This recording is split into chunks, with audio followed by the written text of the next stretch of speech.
Bangladesh cricket কেন্দ্রিক নিউজগুলো সামনে আসতে থাকে এবং এখন মনে হইতেছে এই সব কিছুর আড়ালে হাদি ভাইয়ের হত্যার বিচারের যে একটা আওয়াজ ছিল এবং জনগণের একটা স্রোত ছিল, আপনার কাছে কি এটা মনে হইতেছে এটা আস্তে আস্তে ফিকে হয়ে আসছে?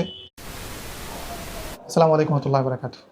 আপনারা অনেকেই জানেন কিনা জানি না যে হাদি ভাইয়ের হত্যার যে চার্জশিটটা দেওয়া হয়েছিল, এটা ইনকিলাব মঞ্চের কাছে যে চার্জশিটটা আসছে, এটা ইনকিলাব মঞ্চের আবদুল্লাহ আল জাবের ভাই প্রত্যাখ্যান করে এবং প্রত্যাখ্যান করার পরে আমরা কিছু বিষয় দেখতে পাই। যেরকমভাবে রাতারাতি তাহসানের যে ডিভোর্স, এই নিউজটা ছড়ে যায়।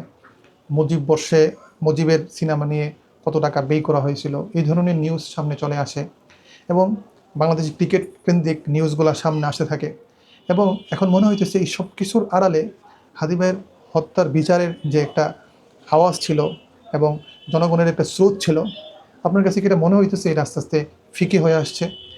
আমার কাছে এরকম সন্দেহ হইতেছে যে এটা ফিকে হয়ে আসছে।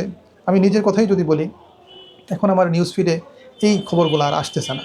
এজন্য আমরা আসলেই শঙ্কা করছি যে হয়তোবা পূর্বের নেই, যখনই একটা ইম্পর্টেন্ট টপিক আমাদের মধ্যে চলে, যখন আমরা এটা নিয়ে প্রতিবাদী হয়ে উঠি, তখন আমাদের মধ্যে নানান ধরনের বিতর্কিত এবং ভুল তথ্য ছড়িয়ে দিয়ে আমাদের মাইন্ডকে ডিবেটেড করা হয় এবং বিভিন্ন দিকে সরিয়ে দেওয়া হয়।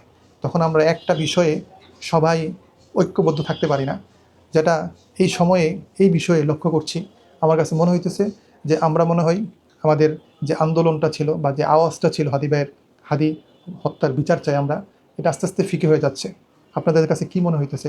মন্তব্য করে কমেন্ট করে জানাতে পারেন। আসসালামু আলাইকুম, আল্লাহ হাফিজ।